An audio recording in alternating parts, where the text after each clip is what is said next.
I would like to now turn the conference over to Ms. Julie Rovner. Please go ahead. Hi, I'm Julie Rovner. I'm the Robin Toner Distinguished Fellow and Senior Correspondent at Kaiser Health News. And welcome to Kaiser Health News' web briefing on that other open enrollment. We're still 3 weeks away from open enrollment for Affordable Care Act exchange insurance, but Medicare's annual open season started October 15th and it runs through December 7th. We have a lot of good information and story ideas for you from 2 top experts. Today's briefing will also be recorded and posted to kaiserhealthnews.org later today.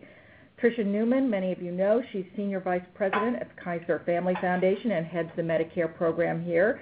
KHN is an editorially independent program of the foundation. Kim Lankford is also joining us, is contributing editor for Kiplinger's Personal Finance magazine. We're going to have each of them give a short presentation and then we will open it up to your Q&A.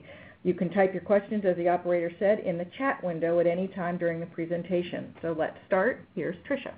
Hi, and thank you, Julie. I'm going to do a very quick overview of Medicare Advantage in Part D, so I may be speaking a little bit quickly and you can follow along with the slides. So let's start. Medicare Advantage, what is it? Well, today people on Medicare, and there are 54 million people, can choose between traditional Medicare or a Medicare Advantage plan. That is the term for HMOs and PPOs and other types of plans. They are offered by private insurers. They contract with the federal government to provide Medicare benefits to people covered under the program who choose them. They cover services under Part A, that's inpatient skilled nursing facility and other Part A services. They must also cover services under Part B, like physician services. And they may cover Part D. It's optional, but most of them do cover Part D as well. That's the drug benefit. Medicare Advantage plans also limit enrollees' out-of-pocket expenses to no more than $6,700 for Parts A and B. That's important to keep in mind because it is different from traditional Medicare where there is no limit on out-of-pocket spending. And as Julie says, we are up and running in the open enrollment period that started October 15th. Next slide. As you can see here, 30% of all people on Medicare are now in a Medicare Advantage program that represents a steady increase in enrollment, and among those in Medicare Advantage, most are in HMOs, 64%. Next slide shows you that Medicare Advantage penetration varies quite a bit around the country. As you can see here, in Portland, for example, 56% of all Medicare beneficiaries are in a Medicare Advantage plan. That's about the same rate as Miami, but the story is very different in Topeka, Kansas, and in Baltimore, where about 10% are in a Medicare Advantage plan. So for those of you covering Medicare Advantage, in some places it's a really big deal and it's a main part of the Medicare landscape, and in other places not so much. Medicare HMOs and other plans have had a long history in the Medicare program, but I'm going to focus on the period since the ACA, because there has been a lot of attention on what the AC did and did not do. Prior to the passage of the Affordable Care Act, MedPAC and other independent experts reported that Medicare was actually paying more for people in Medicare Advantage plans than it was paying for people in traditional Medicare, about 14% more on average. In response, the ACA phased down payments for Medicare Advantage plans. It's a 6-year phase-in. And those savings have gotten a lot of attention. They were about 25% of the total savings that were enacted for Medicare in the ACA. There were other provisions that were included, but we won't go into them now. If you look at the next slide, what you can see is this phase down of what some people call overpayments. This is the excess payment that Medicare was paying relative to traditional Medicare. You see the 114% right before the ACA. We're now at about 106% of traditional Medicare spending on average and phasing down. There has been a lot of concern that this would mean that plans would pull out, people would pull out. The Congressional Budget Office actually predicted that enrollment would decline, but as you can see in this next slide, from some work that we've done, actual Medicare Advantage enrollment has increased. In fact, there are 6 million more people in Medicare Advantage plans than the Congressional Budget Office predicted right after the ACA passed. As I mentioned, there were worries that plans would pull out, and if you could look at this next slide, what you can see is there has been some fluctuation. The gray segment of the top bar, for example, shows you plans that have been were discontinued this year. These are plans that exited the market. On the right side, the dark blue side shows you plans that have entered the market. To me, this reflects a fairly robust marketplace. Some plans are coming in, some plans are going out. There's still quite a few plans that are available, slightly less than last year, but not the kind of exodus in any sense that people had feared and what Medicare actually experienced after the Balanced Budget Act of 1997. Overall, these plans, the plan exits affected about 5%, a little bit less than 5% of people who are covered under Medicare Advantage plans this year. For those of you interested in state-based numbers, we have other numbers in a report on our website we can direct you to. With all this said and done, if you could look at the next slide, Medicare Advantage enrollment has been on a steady climb up, and even with the changes in the ACA, Medicare Advantage is projected to continue to climb from 16 million today to about 25 million in 2024. That is the fastest Medicare Advantage overview I think you'll ever hear. Moving quickly on to Part D. Part D was the Medicare drug benefit enacted in 2003. At the time, there were a lot of worries about seniors not having any drug coverage. There were actually other attempts to enact a drug benefit before that some were enacted and some were repealed and some never came to fruition, all never came to fruition. So beginning in 2006, the drug benefit was put into place. Unlike every other benefit in Medicare, people on Medicare can only access this particular benefit by enrolling in a private plan, either a standalone drug plan, which is a PDP, you can see here, or our Medicare plan that includes drugs, which we just talked about. At the time, there was a lot of worry that these standalone drug plans didn't exist in nature, as one well-placed person famously said, and there was question about whether or not they would come on board. They certainly did, as we'll get to in a second. Part D, you can see, is financed by premiums, general revenues, and a state clawback, and with the ACA, a new income-related premium for people in Part D plans. The next slide shows you the peculiar drug benefit, the standard drug benefit that is available today, and I guess I want to point out the middle part where you see there's some coverage of brands and some coverage of generics. This is the coverage gap.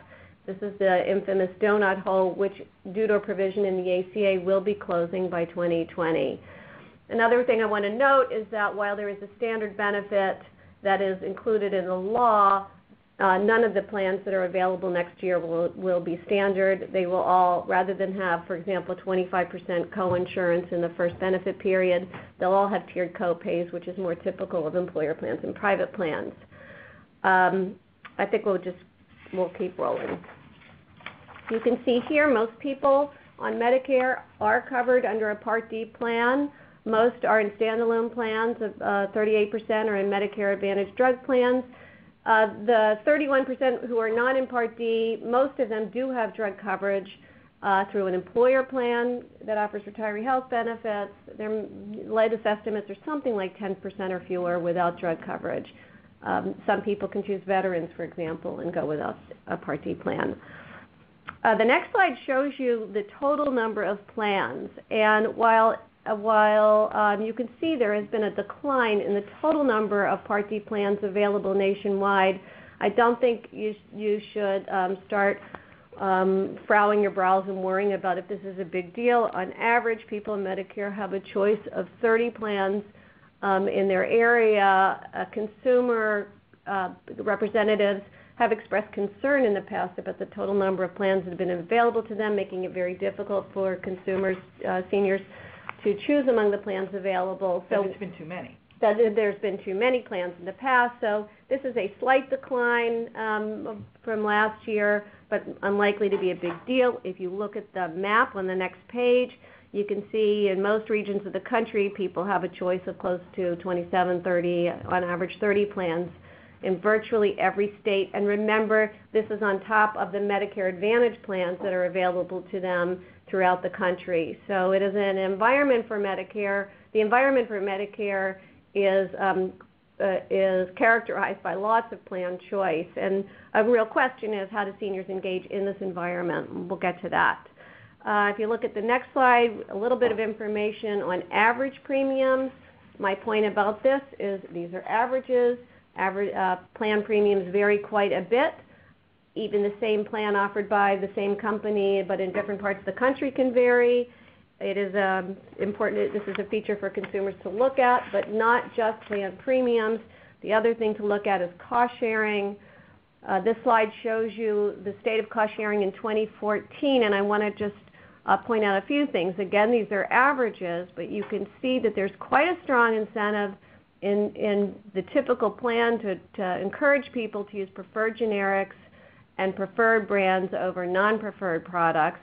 You can also see there are many tiers now in typical Part D plans. Preferred generics, non-preferred generics is a relatively new feature. I thought it was interesting that the typical Part D plan had slightly higher cost sharing for brand name drugs than the typical employer plan. But my broader point is plans vary, cost sharing varies, formularies vary, and there is considerable evidence that it makes sense for consumers to compare plans each year during this open enrollment period. And there's also considerable evidence that they don't really like to do that and often don't, which brings me to my last slide, which shows how few people do switch plans. This is based on some work we did in the past. So the idea is that people will switch, and typically they do not. Now, not everybody is in worse shape if they don't. I just looked at my mother-in-law's Part D plans this year, and I did not encourage them to switch because they were just as fine in the plan they were in this year. They'll be fine in next year. But that's not the same for everyone. Their drug needs change, their plans change. And I just couldn't resist some of these quotes from our focus groups because it gave a better feel, and I think it'll help you get a sense of what people really say. Yeah, they know they should switch, but it's too much trouble. It's like eating spinach. They just feel too tired, and it's too hard. So with that, I'm going to turn it over to Kim. Well, thank you so much for having me. I'm Kim Lankford, and I'm a contributing editor with Kiplinger's Personal Finance magazine. Cover all kinds of things, but cover a lot of insurance and healthcare, and also do our Q&A column as well, which means I hear from hundreds of readers every month with all their questions. And this time of year, I hear from so many people with their Medicare questions, wanting to know whether they need to switch plans, what's going to happen to them next year, what they need to keep a lookout for, and then how to use the plan once the year starts. So I just wanted to list about 10 key questions that I get this time of year. And some of the questions seem really simple, but they can give y'all as reporters a great opportunity to delve into some of the new trends and developments and give a lot of really good consumer advice that can help people both when picking their policies and when using them during the year. The first slide is a simple question: why should I consider switching Part D or Medicare Advantage plans for next year if I'm happy with my current coverage? And that goes back to a lot of the things that Tricia just discussed. A lot of times people will see that the premiums remain about the same and that their policy hasn't left the business, and just stick with that. But what's inside the policy can make a big difference, and there's been a lot of changes over the last few years. In addition to increased premiums, there's a lot of out-of-pocket costs, like the more expensive drug pricing tiers that Tricia showed in her slide. Also charging extra if you don't go to approved pharmacies. A lot of times people just want to check that their pharmacies are in network, but now there's an extra layer. You'll get the lowest cost sharing if you go with a preferred pharmacy, and sometimes that's just a very few number of pharmacies. Like the Humana plan has a deal with Walmart and Sam's Club. You're only going to get those lowest cost sharing if you go with those particular pharmacies. Also, new restrictions on drugs, just like with individual health insurance. A lot of plans are having step therapy and pre-authorization, these new requirements you must pass in order for your drugs to be covered. And like with individual policies, Medicare Advantage plans, some have dropped doctors and providers from the plan. So it's really important to make sure that the ones that you like going to are still included. So check out all those things. If your health has remained the same, just find out how your policy compares to the others. But if your health has changed, it's really, really important to find out how now with your new health situation and your new medications, what's the best policy. Another thing that a lot of spouses, when they first signed up for Medicare, may have both signed up for the same plan because that just made it easier, and they're used to group discounts and things like that. But as you all, start to use the plans, you may discover that one spouse may be better with one plan. Maybe they don't have as many medical expenses or prescription drugs, and the other spouse may be better with a totally different plan. So it's really important for each spouse to make that decision separately. For the next slide, just going on to some of the specifics, how do I choose a Part D plan? A lot of those key changes in the out-of-pocket expenses, the drug pricing tiers. A lot of times people will say make sure that your drug is on the formulary. Well, that's not enough, just making sure the drug's covered. Find out how it's covered. Find out what pricing tier it is and what your actual out-of-pocket costs are going to be, whether there's any hurdles that you or your doctor must go through to get those coverage. And a lot of these things you can find at the Medicare.gov Plan Finder, which really, if you know how to maneuver through it, specifies all these key things. You'll type in the drugs and dosages, and you'll find out exactly what the out-of-pocket costs would be throughout the year, even when you'll fall into the donut hole, so you can really help with budgeting throughout the year. The tough thing is the Plan Finder can be hard for a lot of people to navigate. So, one great article idea this time of year may just seem simple, but walking people through step by step how to get this information on the Plan Finder, also how to work with your state health insurance assistance program, the SHIPs in your area. You can find them by calling 800-MEDICARE or go to shiptalk.org and find out about how they can help people in your area walk through the Plan Finder and get all this detailed information. So the next slide, the same thing with the Medicare Advantage plan, just walking through all the key things that people need to check, and not just making sure about their drug coverage, but also their health coverage in the Plan Finder. You can specify your general health situation. If you're in good health now, take a look at that, but also take a look at some of those out-of-pocket maximum expenses and find out if your health does change during the year, what kind of coverage you'll have, if the hospital you like is covered, if the doctor you like covered. And also, just like with individual insurance, don't just count on assuming that they're going to be continued to be covered next year. Also, call your doctor, talk to the plan too, and just double check that they're all going to be covered. Another key thing for people who have a lot of medical issues is they might have a hard time finding a plan that covers all the doctors. So you may want to kind of prioritize the key ones. Your oncologist or something like that, if you have a big medical condition, may be the most important for you to go to, and the hospital where you get special treatment. But some of the other doctors may not be at the top of your priority list. So you may have to kind of navigate that. If you have a hard time in your area finding a plan that includes the doctors you like, you may want to consider going back to traditional Medicare and having a Medicare supplement and Part D policy, but just keep in mind that you may have to pay extra or be rejected because of pre-existing conditions if you go back to a Medicare supplement policy later on. For the next slide, just some good resources to help choose a plan.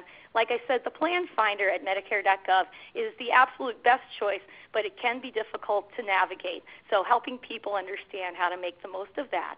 Also, the State Health Insurance Assistance Program counselors, shiptalk.org or calling 800-MEDICARE. They are just a tremendous resource. And, a great article idea may be to talk with some of those counselors and maybe follow one as they're helping someone out and let people know about the advice and services they provide. They also have a lot of seminars this time of year and just a lot of ways that people can really get help picking their plan.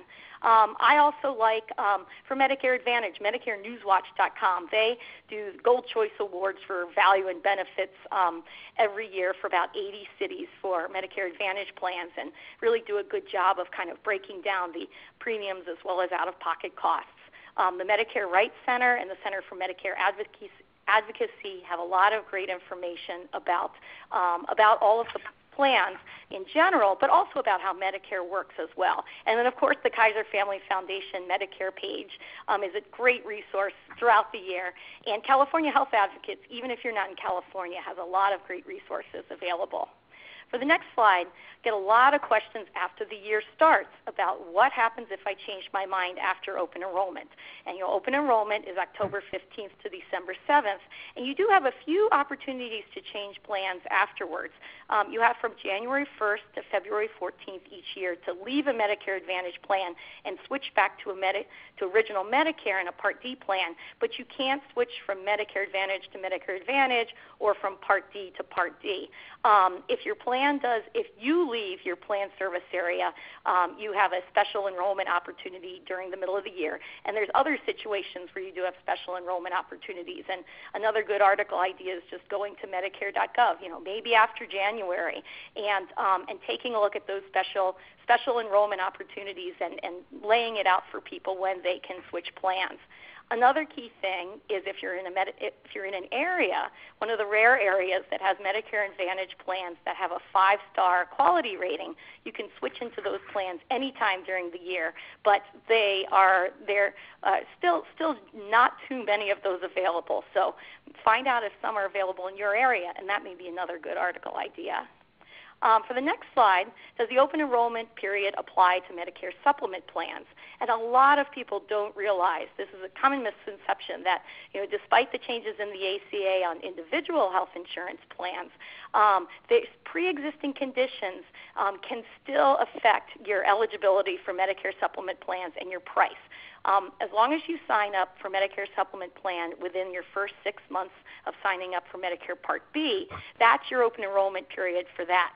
Otherwise, you can change plans anytime during the year, but your health could make a difference. However, some insurers offer special plans with guaranteed issues. So some insurers do offer plans regardless of your health to anyone. And in some states, they also have special guaranteed issue rights. So in your area, it might be good to go to NAIC.org, contact your state insurance department, and find out if there are any special guaranteed issue rules for Medigap plans in your area. Also, how to pick a Medicare supplement plan. Like I said, this isn't open enrollment for Medigap. That's the more personal open enrollment when you sign up for Part B. But this is a great time of year for people to reassess their Medicare supplement plans. A lot of people have plans that have very low deductibles or no deductibles at all and very little cost sharing, kind of more like old-style health insurance plans. But it might be a good idea for people to look at some of the new plans available. There's some high deductible versions like of Plan F, which is the most common Medigap plan. Also some new plans like Plan N provides a lot of the same coverage as Plan F, but has co-payments for doctor's visits and emergency room visits.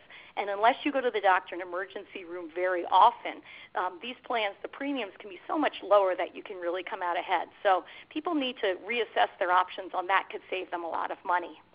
Also, I get next slide to get some other Medicare-related questions this time of year. Just in general, how much will Medicare cost me in 2015? And that's a great opportunity to let people know not just about the Part B premiums, but also about the high-income surcharge. For people who are single earning more than $85,000 or more than $170,000 if married filing jointly, are going to have to pay from $42 to $230.80 extra each month because of the high-income surcharge. And it's a good time to explain to people how that works. Also, the next slide, I get a lot of questions from people how they can avoid that surcharge.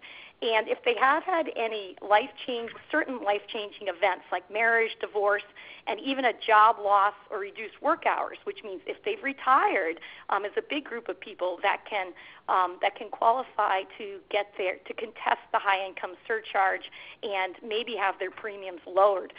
There's a great resource. It's at Social Security website. It's called Medicare Premiums Rules for Higher Income Beneficiaries that has the whole list of who qualifies to contest the surcharge. But a few people cannot really contest it, and this is something people need to keep in mind when they're making other financial decisions during the year.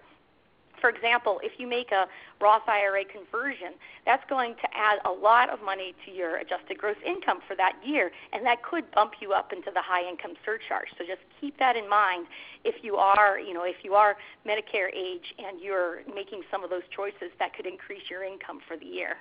Next slide. I also get, it sounds like an unrelated question, but this time of year from so many Medicare age people, I get questions about HSAs, and especially as more people are working past 65 and their employers are offering HSAs, and especially if their employers are contributing to the accounts, which many of them are, they ask if they can still they can sign up for Medicare and contribute to an HSA. And unfortunately, once you sign up for Medicare, you can't contribute to an HSA, and that includes Medicare both Part A and Part B. So you really, may need to do some maneuvers if you want to contribute to your HSA. You can delay signing up for Part A and Part B if you do have health insurance coverage through your employer, and you won't have a penalty as long as you do sign up for Medicare when you do lose that employer coverage.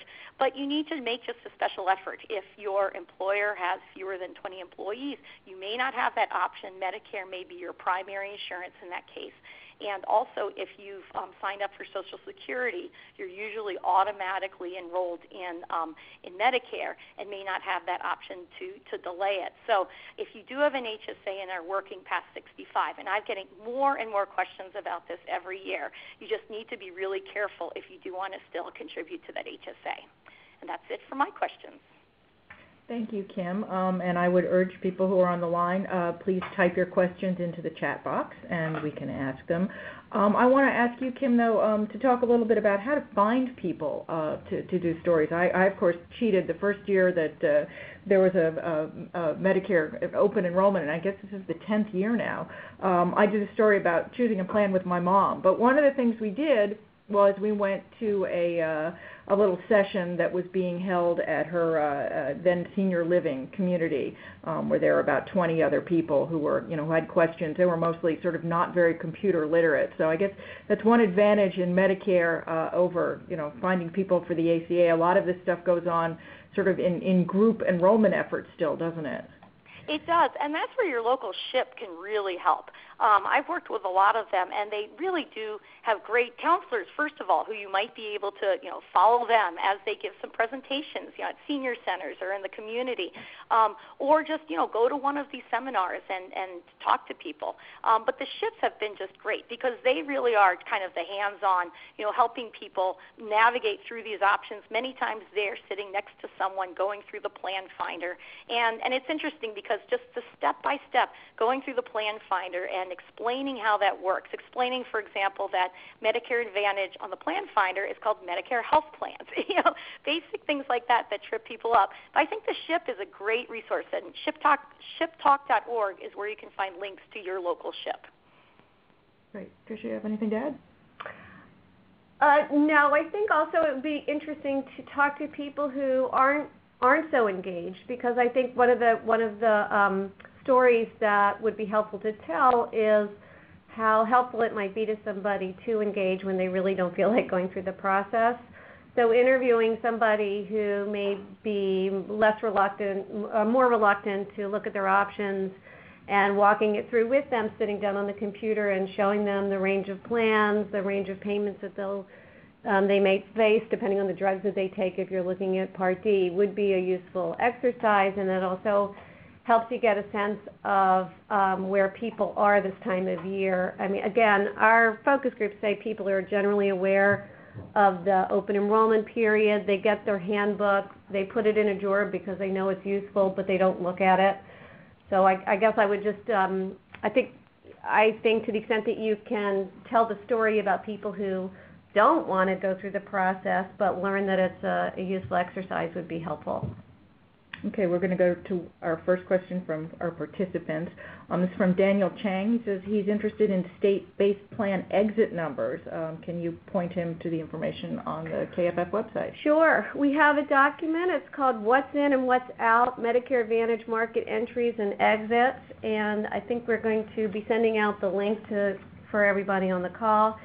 There is a table in the back, and it includes the number of plans that are entering and exiting each state at the end of this year, with the number of beneficiaries affected. Great. Our next question comes from Alyssa Goulin. I hope I'm pronouncing that right. She says she's interested in writing a story about why such a low percentage of Medicare beneficiaries in Maryland are in Medicare Advantage plans. What kind of factors can influence sort of the Miamis and Portlands of the world? And are there any other tips for reporters?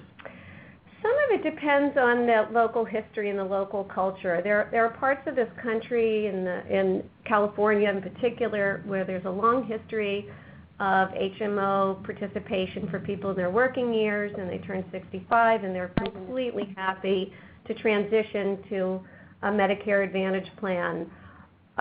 Maryland is a different culture. People there are not so comfortable with HMOs.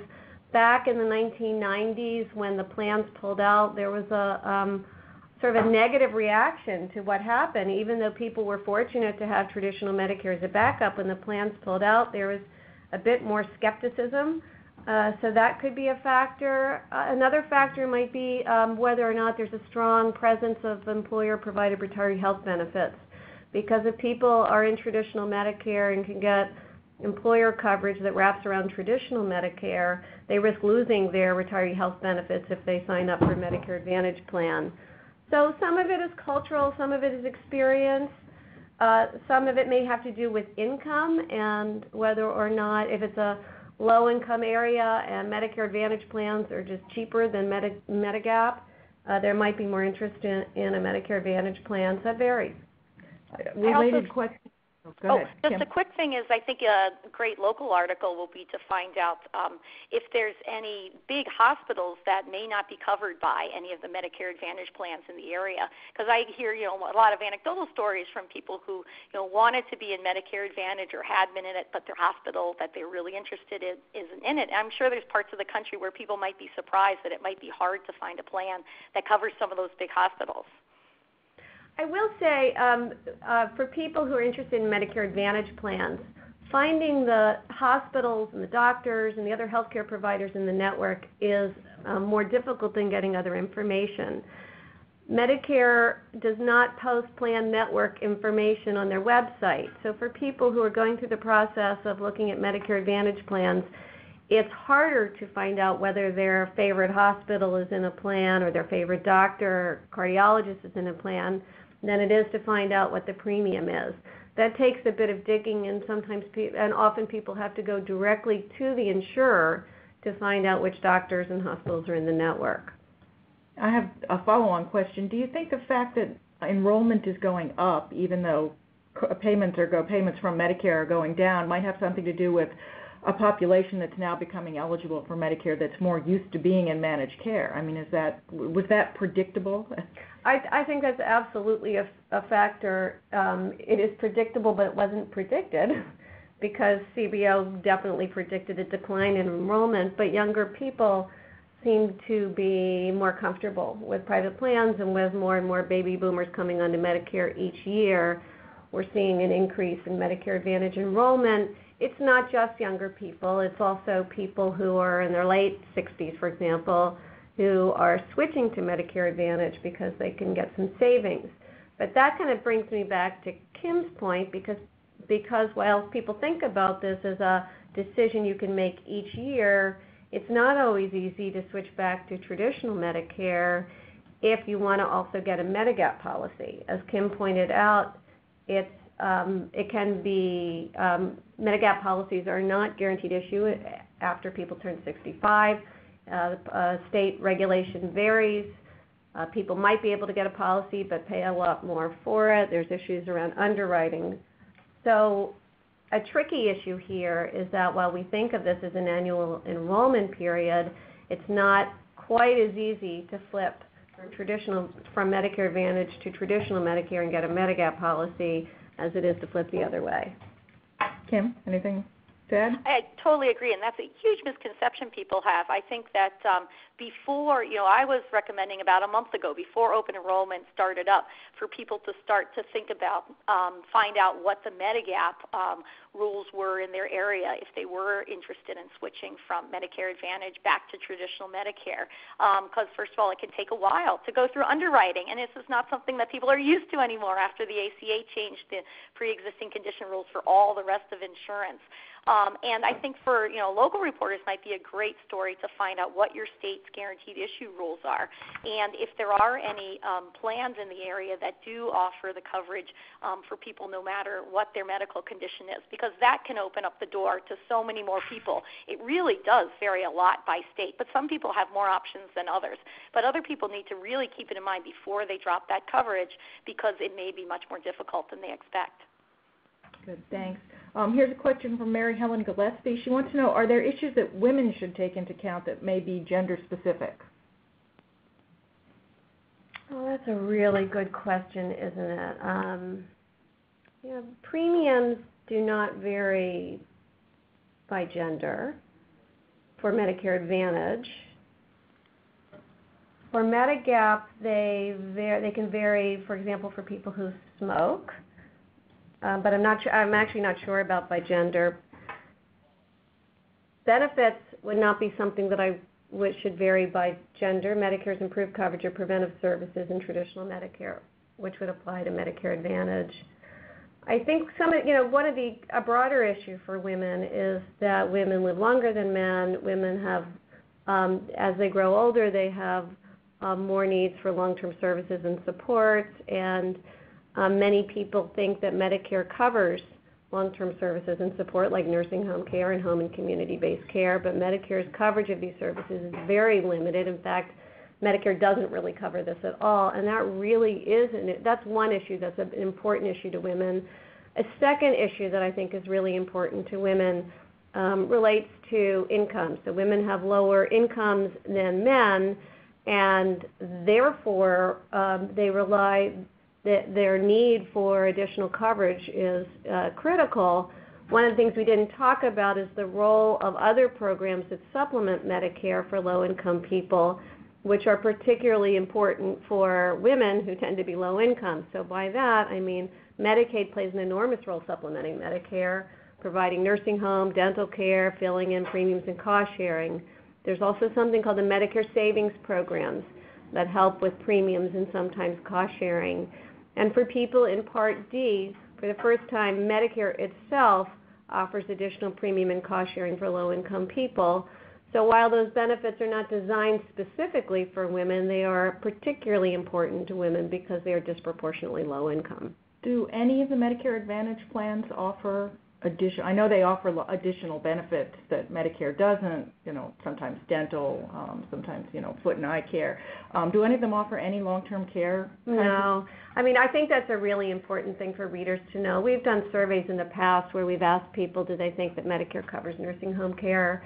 And people who haven't dealt with it wouldn't have a reason to know. But the truth is Medicare is really not a long-term care program. There's a skilled nursing facility benefit that is limited to 100 days.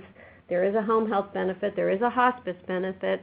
But for people who need months and months and years of assistance because they can't take care of themselves, neither traditional Medicare nor Medicare Advantage is an answer. Mary Agnes? Go ahead, just Kim. a key thing to go on with that, one big area where prices are very different for men than women is that most insurance companies, if you're buying long-term care insurance, over the last year or so have changed their ratings, changed their prices. So single women now pay about 50% more for premiums than single men do. And so for women who are looking for long-term care as a way to fill in some of that gap between what their savings could cover for long-term care and what the costs could be, really need to think carefully about that. If you're a woman and you buy your policy with your spouse, usually you end up paying the same and you get a spousal discount. So the cost of huge difference than if you're just buying it on your own. Also, employer plans, being open enrollment for employer health insurance and benefits right now.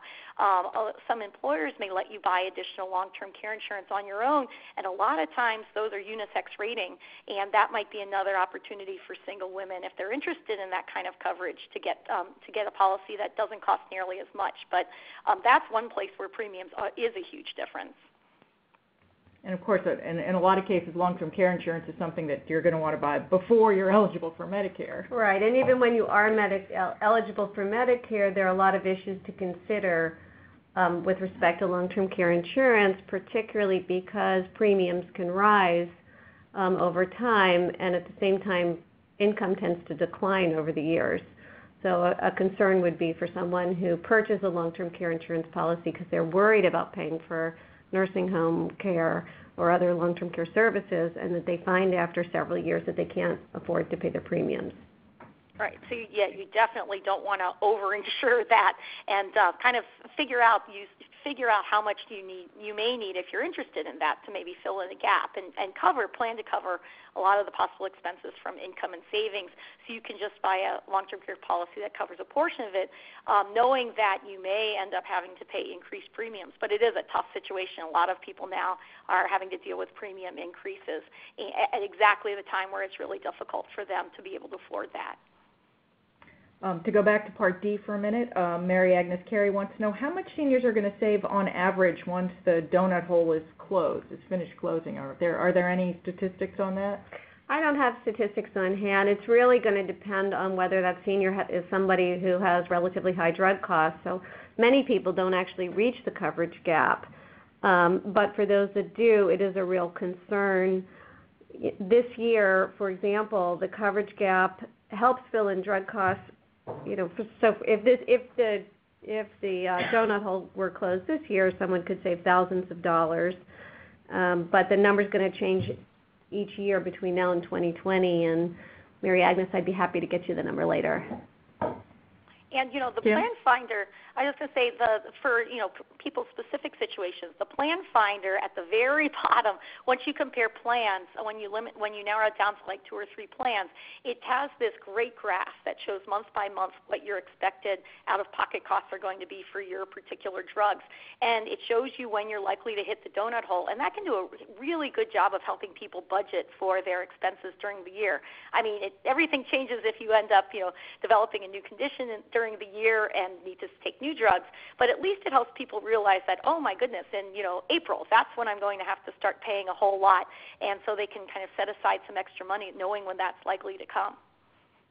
I think an incidental benefit of the Plan Finder, by the way, is that it drives people to pay attention to other factors that can affect their costs that they might not have otherwise paid attention to. So, for example, I think it might encourage when people see the difference between brands and generics, they might be more likely to ask their doctor, is it okay if I switch to a generic?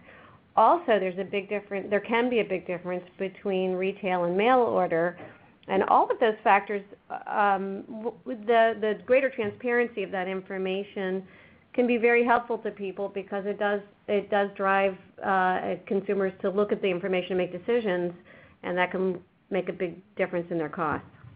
I have one last question. Has anybody looked at the difference between the websites? How much, obviously Medicare has the advantage of this being the 10th open season, the ACA is in its second, but after sort of some predictable stumbles at the very beginning, the Medicare website is pretty smooth and pretty user-friendly and gives you a lot of good information. You have to wonder why the agency that does both of these things hasn't been able to sort of learn more from how the Medicare Plan Finder works. I mean, that's fair. There were some glitches, as the overused word tends to be at the beginning, and I think in fairness, the website has gotten better over the years. With any new program, it takes time to get things right or even better. I'm not sure it ever gets right. And in the case of Medicare, it is a program that has evolved over time. Same with the Part D drug benefits, same with Medicare Advantage, and same with the website that supports these decisions. But Medicare allows you to store your list of drugs and then just call them back up, and it gives you a pretty determinate, answer to what's the cheapest plan for me. Yes, more so with Part D than Medicare Advantage, and so the comparison here might be better to do between Medicare Advantage and the plans in the exchange, and there are a lot more factors that you have to take into account besides the specific drug you take and how often you take it. And a great thing about the Plan Finder that, as the exchanges started to work better and better, people were realizing that you can get lists of all the plans available in your area, which had been very difficult to do for, especially individual health plans beforehand. You'd hear from and still, sometimes you'll hear from an agent, or you'll hear from, you'll go to a seminar and you'll hear about one particular plan. But even if you are interested in, one company that you like, I think it's just a really great tool because it shows you everything that's available in your area. Maybe some plans that are local plans that you hadn't really thought of may not have all the money for marketing that some other plans have, so you're not going to be missing anything. Good. I'm going to ask both of our speakers if they have anything else where they want to wrap up. No, I think there are a lot of great opportunities here for good stories. Another story that I'll leave you with is to think about what does it mean to transition from the marketplaces to Medicare. This would be a question that doesn't affect many people this year, but it is the first year that it would affect anyone, and that might be something you want to look at in the future. Kim?